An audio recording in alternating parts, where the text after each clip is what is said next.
જય શ્રી કૃષ્ણ. કેમ છો બધા? મજામાં? સ્વાગત છે તમારા મારા એક નવા બ્લોગમાં. અત્યારની વાગી રહ્યા છીએ સવારના 10.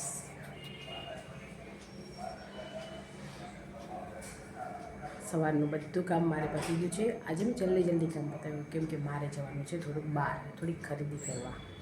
અહીંયાનું થોડુંક ઘરમાં ખલાસ થઈ ગયું છે તો મારે જવાનું છે લેવા માટે. તો ચાલો બધા મારી સાથે કરિયાણું લેવા. ચાલો, તો હવે વાગે છે બપોરના 2 અને હું બધું જ કરિયાણું લઈને ઘરે આવી ગઈ છું.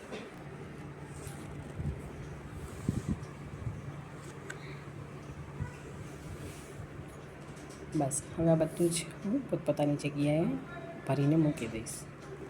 હું દર મહિને આવી જ રીતે લઈ લઉં. નવાના સાબુ છે, ખાંડ છે અને થોડી બધા કઠોળ ને બધું છે. તો ચાલો, હવે વાગે છે અત્યારના 5. મારે સાંજનું જે વાસણ ચડાવવાનું, કપડાં ફોલ્ડ કરવાનું, એ બધું જ કામ મેં ફિનિશ કર્યું છે. અને હા, જે હું બધું કરિયાણું લાવી હતી એ પણ મેં બધું પોતપોતાની જગ્યાએ ઠેકાણે પાડી દીધું છે. અને આ છે મારા બેચુનનું મુન્નું, જે એને આ જગ્યા એની ફેવરિટ જગ્યા છે. એને અહીંયાથી બીજી ક્યાંય જવાનું મન થાય નહીં, પણ મારું ઘર એટલું ગંધારું કરે વાત પૂછો પણ ચાલે. હે ને, તડકો બહુ છે તો બિચારા જાય ક્યાં? પેલા જગ્યા ઉપર બેસીને પછી હું રોજ સવારે સાફ કરી નાખું, ચાલે. અને આ છે મારું વ્યૂ.